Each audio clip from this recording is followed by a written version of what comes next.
Y como dice ahí la definición, que está sacada de la Ley Nacional 27.118, que fue una ley nacional que se promulgó en 2014. el año de la Internacional de la Agricultura Familiar en el 2014, eh, que lamentablemente todavía no tenemos reglamentada, pero es una ley nacional que existe y que debemos conocer, ya nos define qué es la agricultura familiar, ¿no?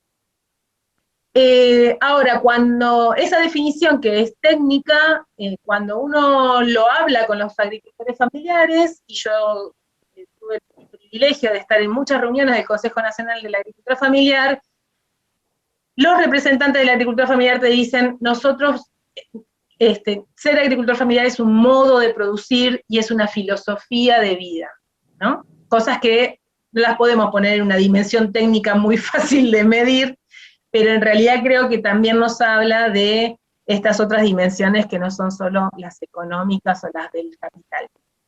Te cuento que la definición de agricultura familiar, y en eso tuvimos la experiencia, vos, yo, con muchos actores y muchos compañeros, el construir la definición fue un consenso territorial de todas las organizaciones que hoy existen a lo largo y a lo ancho de Argentina, y que hoy son sujetos que se están incorporando a lo mejor en la lógica de la agricultura familiar, y que en ese momento veníamos debatiéndolo, y ellos en distintas provincias, y se construyó el concepto, como decís vos, lo construimos, fue algo que nadie vino y lo trajo, no vino la FAO a decirnos ustedes son, no vino nadie a decirnos a partir de ahora tienen que pintarse de este color.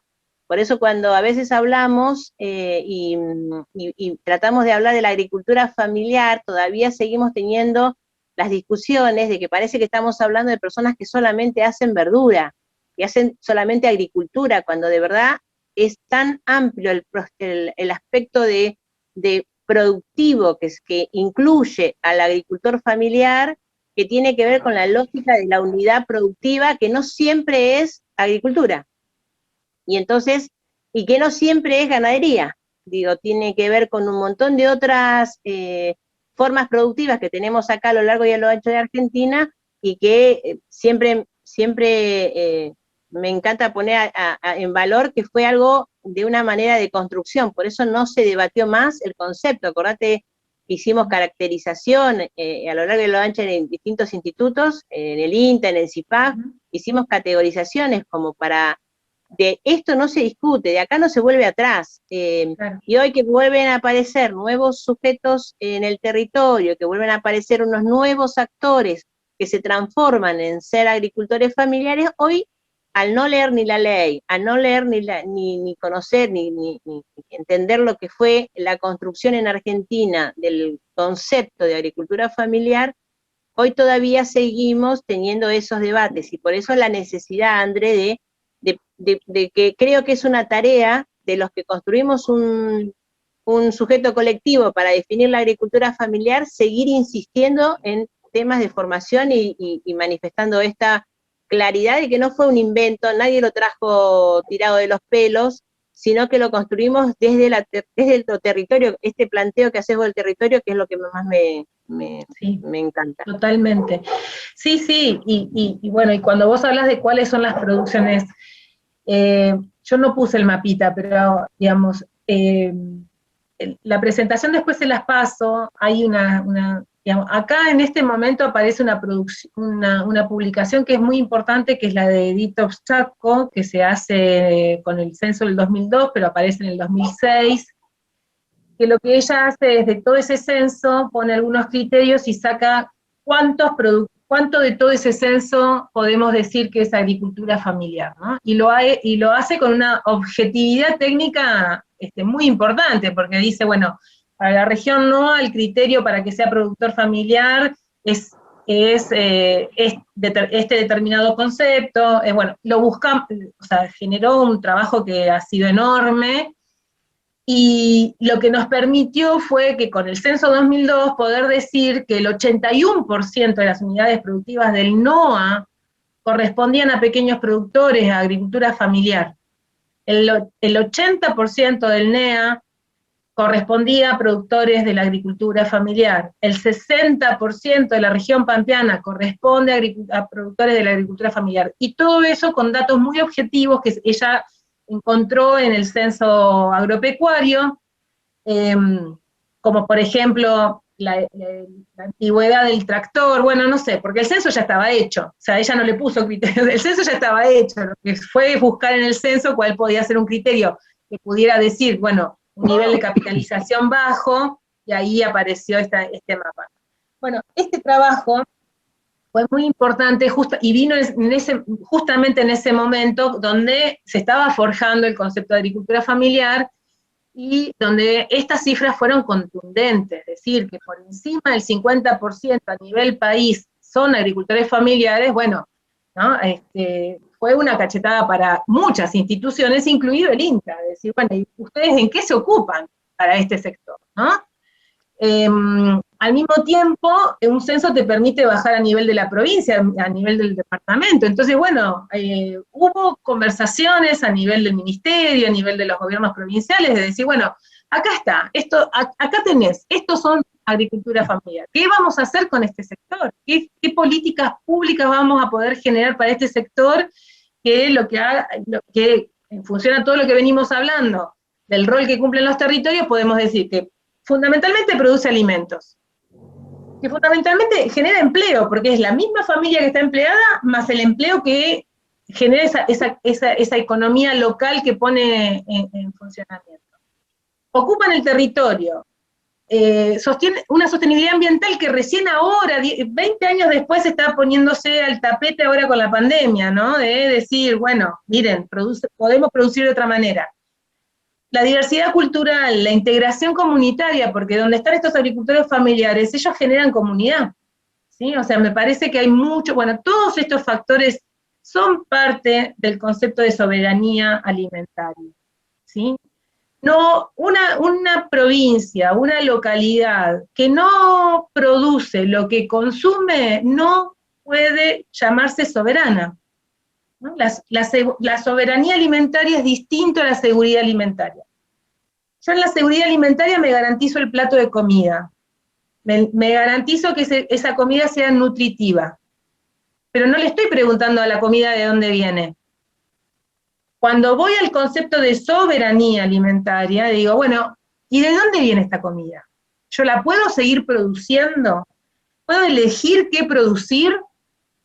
¿No? O sea, yo acá soy provincia tomatera. Bueno, ok, toda la agroindustria de la provincia es tomatera. Bueno, pero vos consumís papa, consumís lechuga, consumís carne, bueno, esa diversidad de producciones, ¿hasta dónde y hasta dónde alcanza para dar de comer a tu pueblo?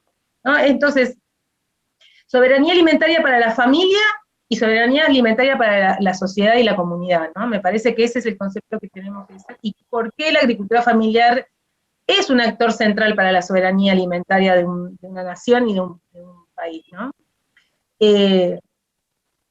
Y ahora vamos a otro concepto que es el de la agroecología, pero soberanía alimentaria depende de muchas cosas, y para la agricultura familiar empiezan a aparecer algunas limitantes también, que las vamos a ir viendo. Esperen a ver si puedo hacer que... Ahí está. Esto es lo que yo les mostraba, ¿no? La preponderancia de la agricultura familiar. 66% de las unidades productivas del año 2002, pero solamente en un 13% de la superficie cultivable, ¿no? El resto la tiene el agronegocio. Y otro dato que me parece importante sacar aquí, fundamentalmente por la importancia que ha tenido el crecimiento de las organizaciones, el crecimiento del movimiento social para organizar a la agricultura familiar, es este dato, ¿no? En el año 2004, cuando hicimos un encuentro que convocamos a casi todas las organizaciones que conocíamos, ¿te acordás, Miriam, Sí. en Costa Salguero, era? No, primero en Parque Norte. En Parque Norte. En Parque Norte. Bien. Dos encuentros. Y después otro creo que se hizo en Mendoza, 900 organizaciones. En el 2017 se hace un estudio, un sondeo de organizaciones desde la Secretaría de Agricultura Familiar, y se relevaron más de 3.600, ¿no? esto es como el sector ha comprendido que debe organizarse, que debe buscar a su compañero o compañera, que tienen que poder poner objetivos en común y que la organización lo que hace es fortalecer el sector. Y otros datos que nos dan cuenta de cómo este sector ha ido como creciendo también en su reconocimiento, es este que traigo acá, que sí son agendas internacionales, que han sido muy importantes a la hora de también pensar en políticas públicas y ponerse en la agenda internacional de la agricultura familiar, campesina indígena. Ha sido el año 2014 fue el Año Internacional de la Agricultura Familiar, y al año siguiente se declara la Agenda 2030 de los famosos ODS, que son Objetivos del Desarrollo Sostenible. Son 17 Objetivos de Desarrollo Sostenible, y yo les diría que prácticamente el 90% de esos objetivos sí, son nuestros. convocan a la agricultura familiar. En el 2018, mucho más cerquita, se declaran sale la Declaración de los Derechos de los Campesinos y de otras personas que trabajan en las zonas rurales, una declaración de derechos que al principio no fue, en esa época, 2018, no fue, por el gobierno anterior, no fue acompañada por el gobierno nacional, pero que en este año, en estos últimos años de la nueva gestión, se adhirió Argentina a la Declaración de Derechos de los Campesinos. Y también se declara, después del 2014 como año internacional, a partir del año 2019 se declara el diseño de la agricultura familiar. Y este año se declara el diseño de la recuperación de los ecosistemas, ¿sí? Estas señales que dan los organismos internacionales como FAO, FIDA de la ONU, son señales que hay que leerlas a nivel global, digamos, ¿no? A nivel internacional, ¿no? Evidentemente, acá también influye la lucha campesina de todo el mundo, digamos, ¿no? Porque hay movimientos globales, hay movimientos continentales, hay movimientos, digamos, que son muy importantes en la defensa de los derechos de los campesinos, porque estos males del agronegocio no los sufre nada más que Argentina, se sufre a nivel internacional, ¿no? Ahí te sumo, ahí te sumo algo que como nosotros tenemos a Gastón Arizpe, que es diputado del Parla Sur, él es el presidente de la Comisión de Derechos Humanos del Parla Sur, y entonces pudimos nosotros avanzar, que por eso también es necesario este espacio de formación constante de los compañeros en esta línea de octubres, fuertemente el tema de el Frente Parlamentario contra el Hambre. Gastón tuvo la experiencia, cuando fue diputado nacional, que fue donde yo lo conocí y empecé a trabajar con él, a pensar la lucha contra el hambre como una estrategia que se venía de la afuera para adentro, porque André, vos y yo que venimos conociendo estas distintas luchas, todo fue posible en Argentina porque existió un ámbito internacional o un ámbito del Mercosur para que las políticas sean una obligación para los estados, no porque ellos entendieran que existía un agricultor familiar que había que fortalecer. Digo, la lógica de que en Argentina lo que se construyó porque había acuerdos internacionales que debíamos venir a trabajar y a construir con el INTA, con la Secretaría de Agricultura, con el SENASA, con Desarrollo, con todos los actores de Estado, más las organizaciones. Por eso la información que hoy se tiene es tan rica, pero que hoy todavía no entendemos cómo fue la construcción. Y no es desde la lógica política partidaria que entendieron que había que fortalecer la agricultura familiar, sino fue a través de una estrategia internacional que le pidieron al gobierno de Argentina, sea cual fuera, en su principio era Néstor el que abrió esas puertas en el Consejo Consultivo. Si Néstor no nos hubiese dado la oportunidad de dar el debate, seguíamos teniendo un análisis desde el mercado de agronegocio y no desde el mercado de la producción de alimentos. Entonces, cuando se hace el 2003, el ámbito del Consejo Consultivo en Cancillería, ahí el Estado se encuentra con que para ellos, como vos contaste recién, lo que existía en Argentina eran pequeños productores, eran minifundistas, y no sabíamos ni siquiera, acordate cuando debatimos el RENAF, ni siquiera sabíamos cómo lo íbamos a contabilizar, porque no había manera de que toda la tecnología y todos los recursos que el Estado tenía pudiera registrar a algún agricultor familiar porque no sabían dónde cuerno estaban. Entonces, ahí es donde revalorizamos la importancia del territorio y del espacio organizado de los productores. Entonces, a mí lo que me gusta siempre hacer entender a los compañeros que somos nosotros, los productores, los que tenemos la información, y el Estado puede o no reconocernos, puede o no ayudarnos, puede o no, en la medida que nos reconozca y nos conozca. Entonces, este debate se dio de una manera muy rica, porque uno se queja, bueno, no me da nada el Estado, no me dio esto el Estado, no me dio aquello el Estado, pero primero nadie se preguntó en su momento, ¿me conocen? ¿Saben que existo? Y entonces ahí solamente existimos para votar, como ahora está saliendo toda una moda, soy un sujeto para el voto nada más y no para el desarrollo. Bueno, pero empiezan toda una suerte de palabras que se mezclan en este armado de ideología, ¿no? Porque se nos mezclan. Hoy somos agricultores familiares, mañana seremos otro nombre. De repente la idea es desconstruir lo construido para poder crear algo nuevo y empezamos de cero. Entonces lo que buscamos las organizaciones, o por lo menos los que estamos llevando adelante esto, y ahí es donde yo te sumo a vos como uno de los espacios más importantes que se va peleando día a día, una vez que logramos conquistar un compañero, ese compañero está ahí a la diestra para poder seguir debatiendo, esté en el espacio que esté y esté en el lugar que esté, para poder seguir no perdiendo todo lo ganado. Claro, aunque sea poco, hemos ganado mucho en Argentina, y no precisamente por decisiones políticas de nuestro país, sino por decisiones políticas obligadas y que el país no podía desentender. Por eso también sí, cuando el Estado no nos acompaña, hacen lo que pasó con el monotributo social agropecuario, que lo que quieren eran desactualizar, desactivar este sector, y se encontraron que había instrumentos que no lo podían desconocer, pero que tampoco los querían fortalecer. Entonces, claro, en ese tema, en este espacio, que es un espacio de debate político, yo siempre trato de llevar la discusión a ese lugar, porque digo, no nos equivoquemos, que no está todo dado, y no es que estoy escuchando una charla para saber si puedo producir mejor o no.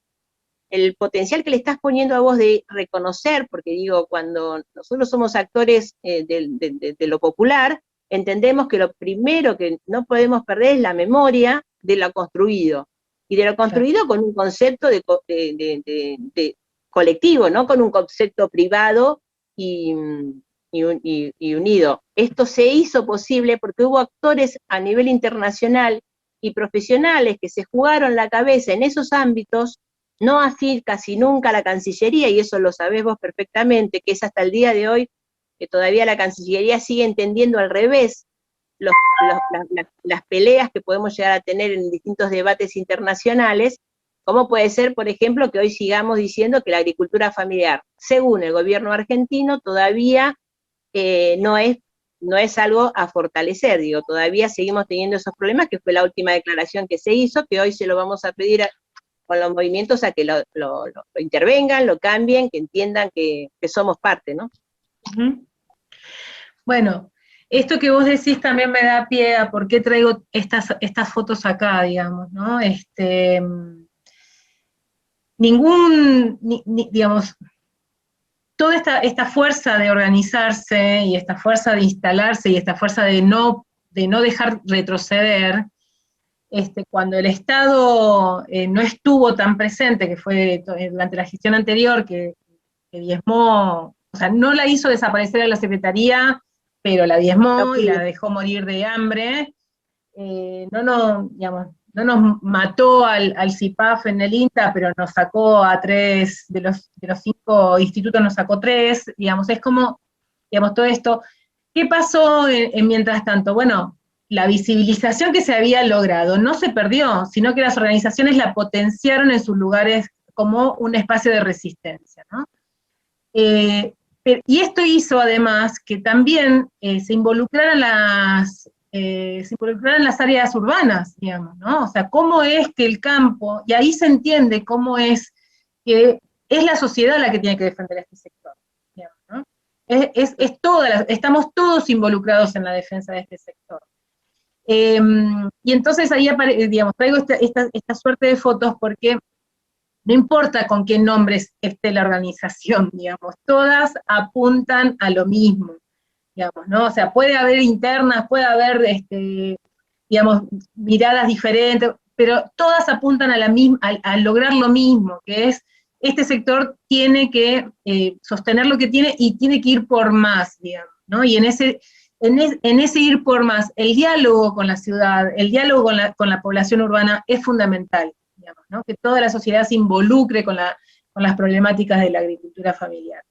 Y acá también traigo el tema de la mujer rural, porque el caso de la mujer rural fue muy importante, tuvo un rol muy importante en todas las luchas de resistencia del sector de la agricultura familiar, y también, como pasó en otras áreas, fueron bastante invisibilizadas, mucho más invisibilizadas las mujeres, y hoy tenemos todo un movimiento, no solamente porque tenemos un Ministerio de Mujeres y Géneros, sino que esto ya viene, digamos, tomando fuerza, ¿no? El rol de la mujer rural con el Día Internacional, el día 15 de octubre. Bueno, me voy a apurar un poquito porque si no, no llego a la parte de tecnología, pero sí, digamos, yo quería destacar esto, ¿no? O sea, hasta ahora hemos estado como caracterizando este sector y poniendo en valor sus virtudes y las oportunidades que tiene como sector y la necesidad que este sector siga vivo y cada vez más fuerte, ¿no? Pero obviamente que es un sector, como dijimos, que no estuvo en la agenda política pública durante muchísimos años, o lo hacían, o mejor dicho, estaban en la agenda política pública de la asistencia social, no de la producción, ¿no? Cuando en realidad es muy necesaria que estén ambas, o sea, que esté la asistencia social, la universal, la que accede a las familias más pobres, pero también es sumamente necesario que estén las políticas públicas de la producción, del agregado de valor y de la comercialización, del tributo, todo lo que digamos, se otorga a los demás sectores de la ruralidad argentina, digamos, la producción agropecuaria.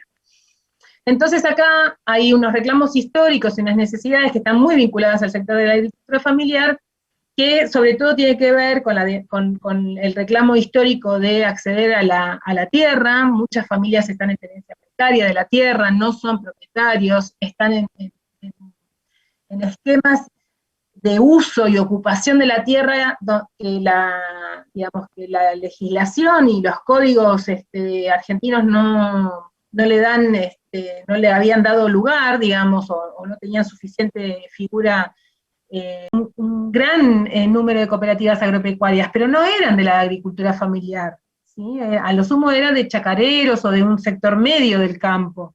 Bueno, han puesto todo un trabajo para potenciar la generación y el armado y la facilitación del armado de cooperativas de la agricultura familiar, y esto fue, digamos, todo un trabajo de hormiga, como decía Miriam, de ir encontrando esos grupos y esos equipos de trabajo adentro de cada institución que se pudiera dedicar a este sector.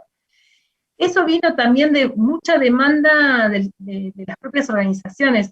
Las propias organizaciones se tuvieron que repartir en 20 millones de pedacitos, porque el Estado está dividido en 20 millones de pedazos, entonces vamos cada uno con lo que tenemos, ¿no? Viene el INTA, viene el SENASA, viene el INAE, viene el Ministerio, entonces también hay una deuda todavía de seguir integrando, de seguir coordinando esfuerzos adentro del Estado para generar estas políticas públicas para el sector, ¿no? No todo se reduce a un solo ministerio. No todo se reduce a un solo ministerio, y eso lo hemos aprendido y articulamos lo más que se puede. Pero digo, dentro de las decisiones que se toman dentro de cada institución, por lo menos yo hablo del INTA, nosotros tuvimos que, sobre durante el gobierno macrista, y sobre todo la última etapa del gobierno macrista, cortaron cabeza, o sea, nos sacaron, no nos cortaron la cabeza, nos sacaron una pierna, digamos, ¿no? ¿Pero por qué? Porque hubo una resistencia interna muy importante. Resistimos mucho, viendo todo lo que estaba sucediendo en la Secretaría de Agricultura Familiar, sabíamos que iba a ser dura la pelea, pensamos que íbamos a resistir hasta el final. 6 meses antes toman algunas decisiones que realmente fueron drásticas para todo el trabajo que se venía haciendo con la agricultura familiar, no solo desde el CIPAF como investigación, sino también con los instrumentos de extensión, con lo que llegaba directamente a los agricultores familiares. Lo único que funcionaba era el ProHuerta, lo único. Entonces ahí se negoció bastante para que dejara de ser un programa abastecedor de semillas, y ahí se puso toda esta tecnología que yo les mostraba de llevar agua, de generar espacio de comercialización. Bueno, se generó como que se le dio al ProHuerta otra lógica de trabajo sin dejar de hacer lo básico. Hoy, en el contexto actual de hoy, creo que justamente porque la emergencia fue antes alimentaria que sanitaria, fue antes alimentaria, ¿no? Pensemos que Alberto puso primero la Argentina contra el hambre antes de ser presidente. Y también veamos a quién sentó en esa Argentina contra el hambre, ¿no? No lo hace solo con la agricultura familiar, ¿no? Convocó también a los empresarios, convocó también a la Federación de Cooperativas, convocó a todo el sector que abastece el alimento. Entonces, digo, ahí también tenemos que ver cómo podemos seguir, digamos, relacionando organizaciones del sector de la agricultura familiar con el Estado, para que sea un actor que cada vez tenga más rol para las instituciones. Y creo que hay un valor fundamental de la agricultura familiar, que es lo local. La agricultura familiar debe ser el soporte del mercado interno, de lo que los argentinos y las argentinas consumimos, ¿no? Me parece que ahí hay un rol fundamental, y eso hace que también se faciliten muchas acciones a nivel local. Justamente en eso también, rescatar que durante el gobierno del macrismo, muchas cosas que se lograron hacer fue con los intendentes peronistas, o los intendentes más, digamos, del frente. ¿Por qué? Porque hay una potestad que está en el nivel local, ¿no? Hay ordenanzas municipales que se pueden dar y que habilitan también a un ejercicio de la producción local. Muchas cosas se lograron a partir de ese involucramiento de los gobiernos locales, ¿no? Y eso se notó mucho, y creo que hoy hay un gran trabajo, quedó esa red, y bueno, y tal vez de vieja que soy, porque hace 30 años que estoy trabajando con el sector, sí, porque yo empecé como becaria de investigación en el INTA Castelar, y a los pocos meses conocí la unidad de minifundio, y nunca más me fui del sector de la agricultura familiar. Pero para mí fue una cuestión de conciencia, porque lo primero que hizo la persona que estaba a cargo de la unidad de minifundio en ese momento fue hacerme, yo no había terminado, estaba en la mitad de mi carrera universitaria, yo soy ingeniera agrónoma, urbana hasta el tuétano yo, ¿no? Y decidí estudiar agronomía, vaya a saber Dios por qué, y me envía a recorrer 3 proyectos cabriteros, o sea, me mandó a la zona más pobre de la Argentina. Y a partir de ahí a mí me generó digamos, la conciencia de qué país tenemos. Y yo vuelvo hoy a esos lugares, y yo veo el cambio realmente, y a mí me daría mucha lástima. Vi el cambio antes del macrismo, lo veo ahora, y digo, ¿cuánto todavía se resiste? Pero yo creo que se resiste porque existió la década del gobierno de Néstor y de Cristina, porque si no, no sé si se hubiese resistido, porque yo conocí ese paisaje antes de Néstor, digamos. Yo lo conocí en los 90, yo entré al INTA en el 90, y mi primer viaje fue en el 93. Realmente era una tristeza paupérrima el interior de la Argentina. Y sin embargo había técnicos que por compromiso con el sector vivían junto con los productores, digamos, ¿no? En las localidades del interior, trabajando con ellos, con los proyectos de minifundio. Pero como decía Miriam, eran proyectos que tenían financiamiento externo. duraban lo que duraba el financiamiento externo. Después hubo que hacerlo política pública nacional.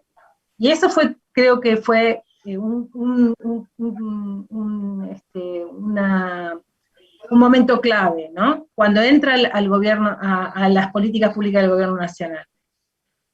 Primero entra por Desarrollo Social, Minifundio y Pro Huerta, y después entra por Ministerio de Agricultura con Cambio Rural.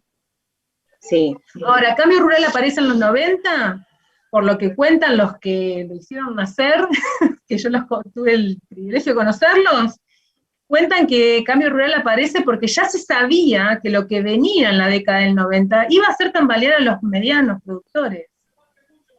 Entonces se genera el programa Cambio Rural para darles el soporte, o sea, decir, bueno, le ponemos un técnico, le decimos que reconviertan la producción, porque como están hoy, no van a sobrevivir a la década del 90. Ya se sabía cómo venía la mano. Entonces, toda esa preparación fue el Cambio Rural. Después esas políticas continuaron, Cambio Rural para los pymes, Minifundio Pro Huerta para los pequeños. Cooperativa. Mirando para atrás, casi 30 años para atrás, porque en 2 años van a ser 30 años, bueno, uno realmente ve la evolución que se ha tenido, pero seguimos en una situación endeble como sector, una situación endeble como institucionalidad presente dentro de nuestras propias instituciones, ¿no? Por eso creo yo que lo que se hace como ejercicio político de tomar conciencia y de seguir exigiendo a las instituciones que sigan atendiendo este sector, me parece que es clave.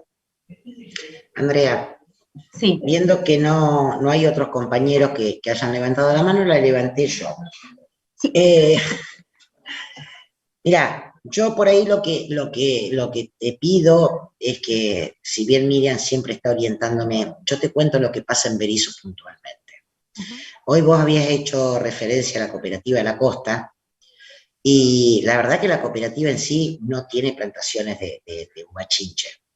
Hoy tiene 11 productores que son los que la componen, son ellos quienes tienen la plantación de vid, y lo que hacen en la cooperativa es llevan lo que es su cosecha para hacer la producción de vinos. Después hay muchísima cantidad de productores que están por fuera de la cooperativa y hacen sus fermentos de ciruela, sus vinos, que lo tenemos que tomar como artesanal, porque la verdad que muchos han podido, gracias a Dios, por ahí que se les acepte su etiqueta, pero el DIPA no termina de darles el permiso para que ellos puedan ser productores independientes por fuera de la cooperativa. Ahora, volviendo al tema Pro Huerta, yo te digo puntualmente qué nos pasa acá con el técnico del INTA que tenemos en Berisso. Yo tengo una dirección con rango de secretaría en realidad, porque dependo directamente de jefatura de gabinete, no tengo un secretario encima. No he logrado en 1 año y medio de gestión que quien está a cargo de lo que es el reparto de semillas del Pro Huerta articule ni con el vivero municipal ni con lo que es la Dirección de Asuntos Agrarios. Me he cansado de llamarlo, me he cansado de hablar, de invitarlo a que nos reunamos, que nos sentemos para poder trabajar como creo yo que se debe trabajar, que no es simplemente darle en las salitas, porque por ejemplo llevan las semillas a las salitas de salud. Va la gente, es como si yo mañana me pongo a repartir desde Asuntos Agrarios, me pongo a repartir vacunas, ¿se entiende?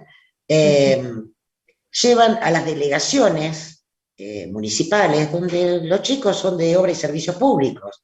Está bien, tienen las bolsas de semillas, si se acerca algún vecino le dan la... Ahora, ¿qué acompañamiento, que es lo que yo siempre digo? Esas familias que van a buscar las bolsitas del Pro Huerta, tienen que tener capacitaciones, tienen que tener un acompañamiento, además ver a dónde van esas semillas, esos recursos.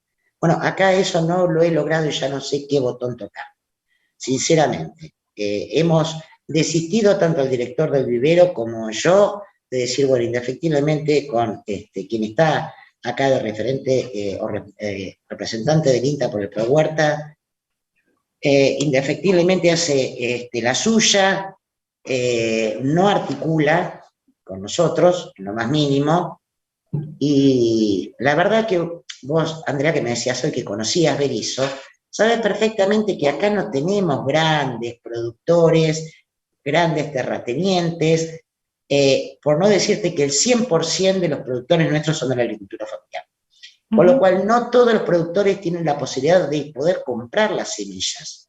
Yo el año pasado tuve que hacer, acá creo que siguen las dos, si no se me fueron, dos compañeras que trabajan conmigo dentro de la dirección, y tuve que, por medio del ingeniero Gustavo Tito y un contacto que él me había hecho en San Juan, comprar yo de mi bolsillo semillas, siendo que quien está de acá, del INTA, con el tema del Pro Huerta, lleva las bolsitas de semilla a la salita de salud. Y la verdad que estoy indignada con esa situación. Entonces, por ahí, no sé, si me podés orientar, porque también estuve en la primera reunión del CLA, que se hizo este año, donde el intendente a quien designó como representante de Berisso ahí en esa mesa fue a mí, pero estuvimos 3 horas en reunión a la cual no llegamos a ninguna conclusión.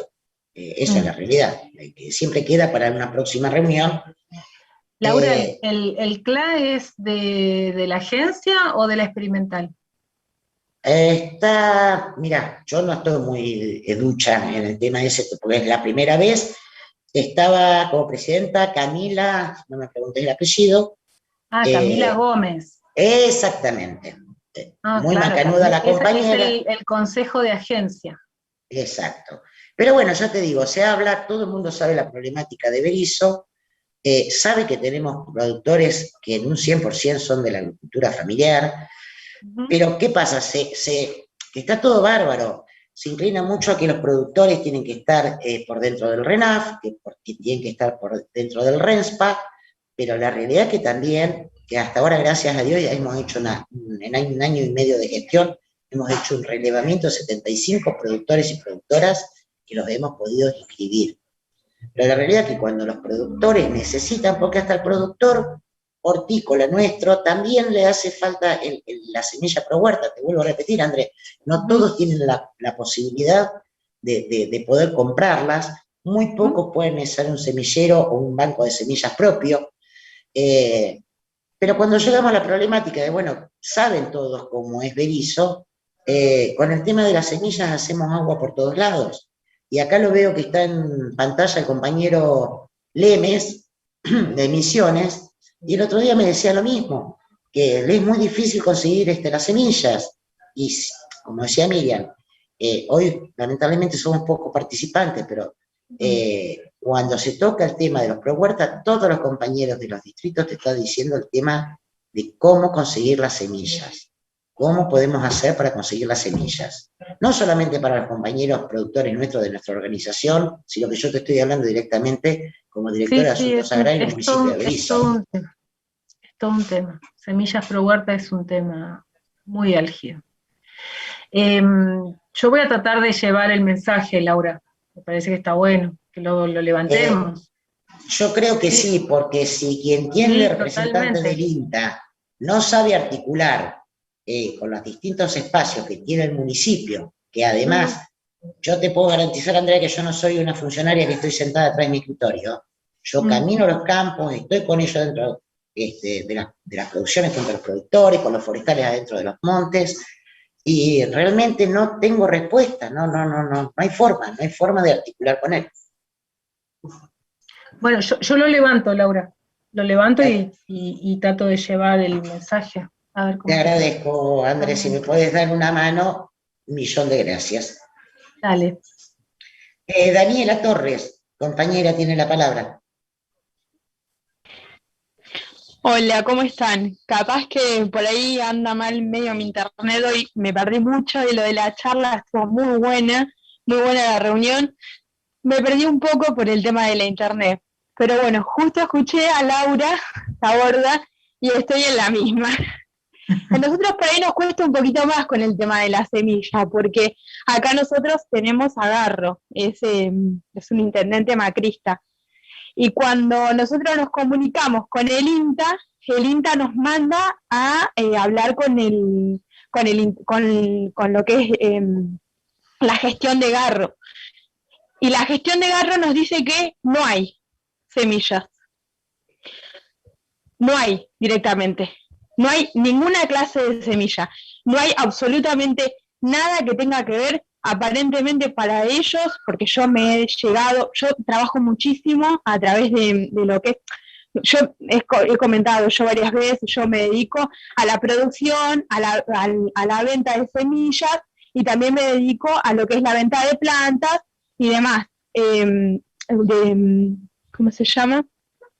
De plantines y demás. Yo, en mi caso, para mí, no es específicamente para mí, pero a la vez que yo me dedico a esto y que para mí es una salida laboral, también ayudo muchísimo a lo que son otras familias. También ayudo muchísimo a lo que son otras familias, también los oriento y demás. En el caso de lo que, cuando me dirijo a pedir las semillas para esta familia, con nombre, apellido, con dirección de la familia, con que la pueden venir a visitar, con que la familia tiene el terrenito, no digo que tiene un montón de terreno, pero un pedacito de terreno para poner su huertita familiar. Algo que para algo está el INTA, o para algo está lo que es agricultura familiar dentro de lo que es el municipio, ¿no? Dani, Bueno, Dani, me dice que directamente no hay, sí. Dani, te interrumpo, compañera, Dale. para darle la idea a Andrea. El representante Sí. del INTA en la región La Plata, Berisso y Ensenada es la misma persona, compañera. Entonces Sí, no pasa por un gobierno macrista o peronista. Nosotros tenemos orgullosamente un intendente peronista, y nos pasa exactamente lo mismo, Dani. Sí. Indefectiblemente, bueno, no es el municipio que falla. Cuando nosotros nos dirigimos, nos dice que directamente no hay semilla. Yo digo, ¿cómo? ¿No se producen semilla? O sea, ¿no se producen semilla? Es una locura que no se produzca semilla. No es que no se produce. Te cuento como para... No, por eso, te cuento un poco, por eso yo te conté, te adelanté esto que iba a pasar en el Zoom, porque es una realidad que nos está pasando, porque todo el mundo podemos pensar en producir, pero sin la semilla, que es nuestra materia prima, es imposible. Entonces, ahí hay una estrategia que a lo mejor la venimos desarrollando con Gastón. Nosotros ya hablamos a través de Luis Basterra, con lo que es la presidenta del INTA, con Susana. Yo ya tuve un diálogo con ella. Hay compañeros que dicen que no pueden entrar al Zoom, pero no sigo.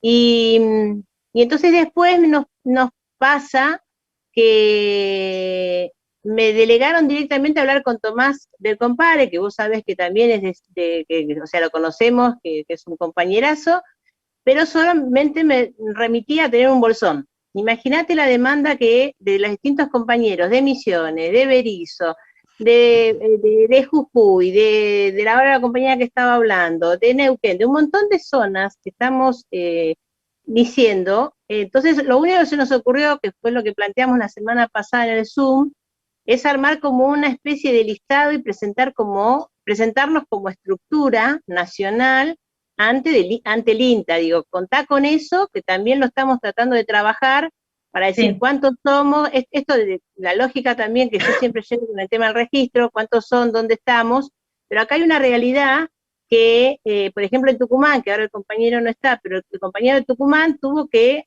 hacer lo imposible porque venía desde el año pasado sin lograr acceder a la semilla en Tucumán. Entonces yo le dije a Tomás, el compadre Tomás, ¿cómo puedo tener la semilla?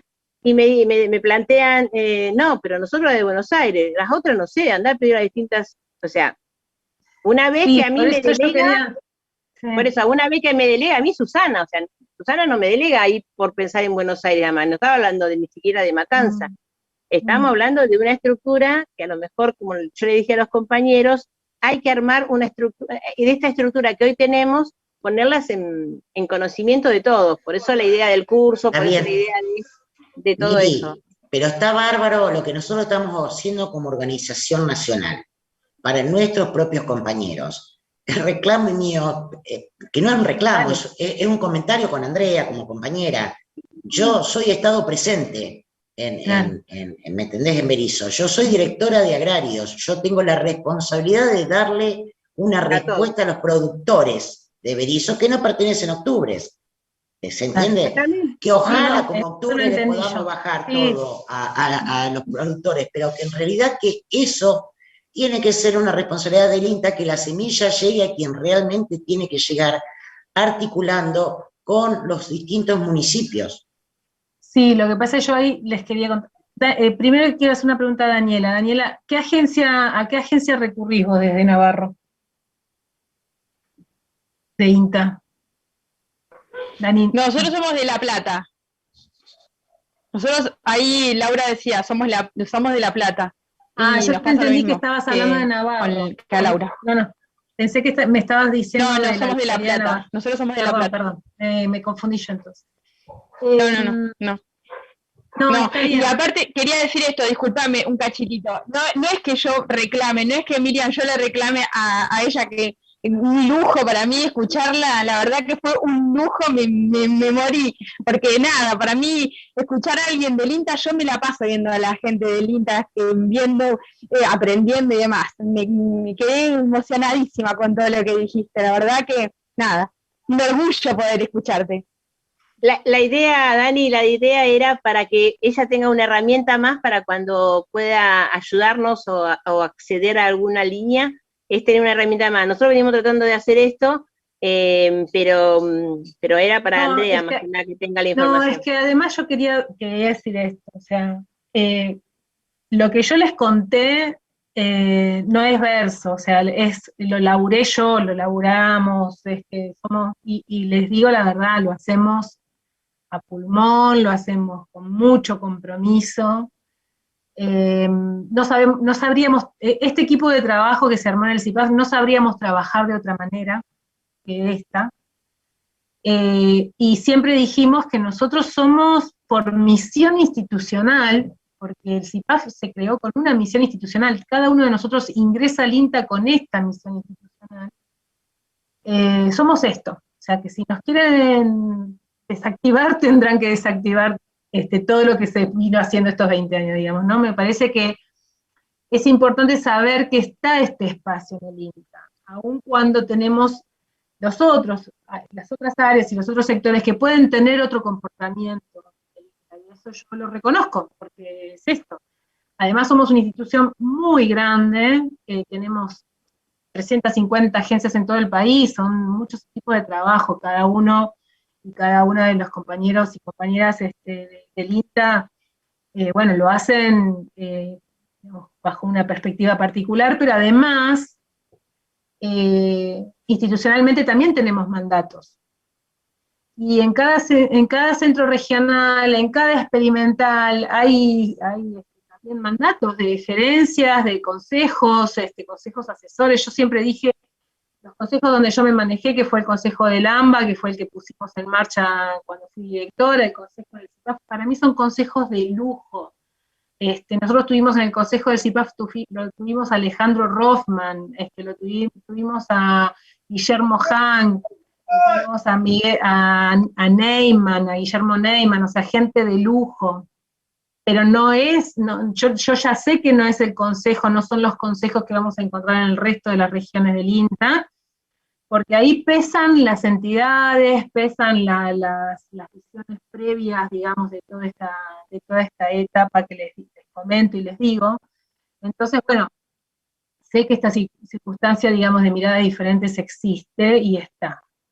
En particular, con la cuestión de semilla de Prohuerta, siempre fue muy, muy complejo y complicado cubrir toda la necesidad de semillas desde el Prohuerta, pero es cierto que este último tiempo, sobre todo en la etapa de pandemia, yo he escuchado, digamos, situaciones muy complejas, muy complicadas, donde se ha hecho mucho más difícil y mucho más tortuoso llegar a la semilla que antes iban a buscar a las agencias. Hoy prácticamente las agencias estuvieron sin abrir, o sea, mucho tiempo cerradas o con atención intermedia.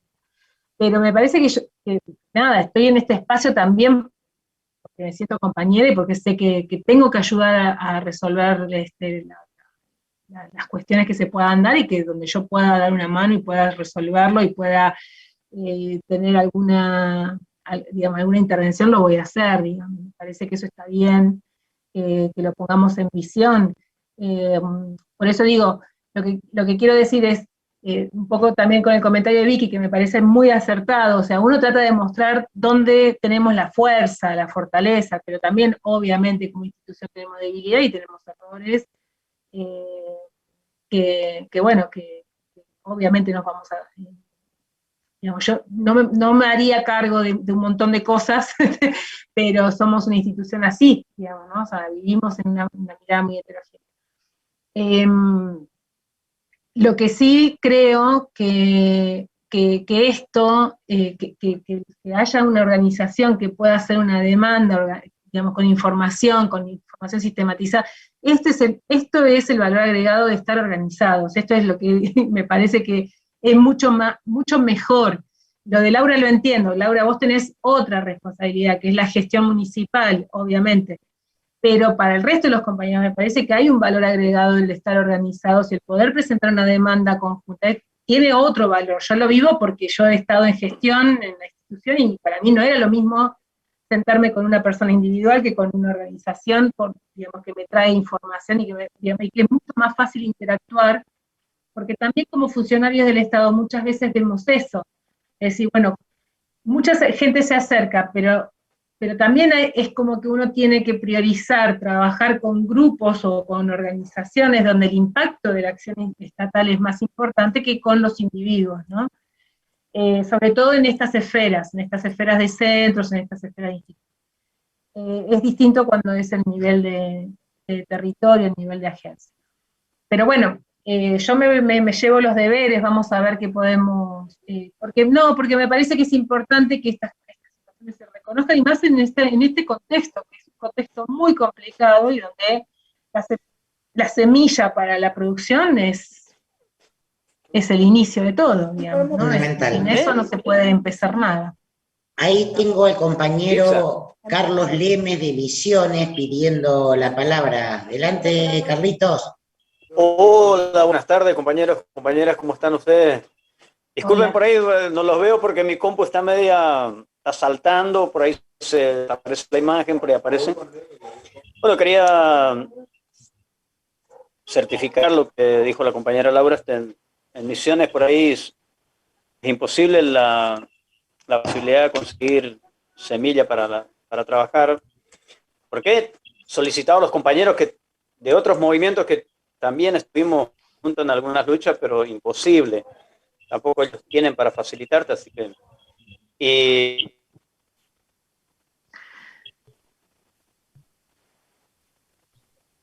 Se los tildó Carlitos. Ah, pensé que había sido mi compu, porque No. también se me quedó como... Le anda saltando. Mira, la tu magia de computadora, papel pobre de diario, compañero. los otros días se me han podrido la espalda, Hola, ninguna Carlitos. madura. Ahí está, ahí volviste. ¿Cómo le va? Bien. Pero Ahí muy bien, volviste. Aquí voy a esperar a que se críen las tildaste, mías y se compañero. ven brutos. Quédate duro, No, está Carlito. sin batería, por eso. Ándale bien el chango. ¿Cómo anda, Sí, Alejandrito? verde las venden y Y bueno, chiquitas. 200 pesos de cada por una está aquí de suerte, chiquitita. estuve charlando Aquí echada. con los compañeros de la Feria Franca, los productores, y me dijeron que algunos compañeros salieron de la inscripción del RENAVAP, creo que es lo que está escuchando.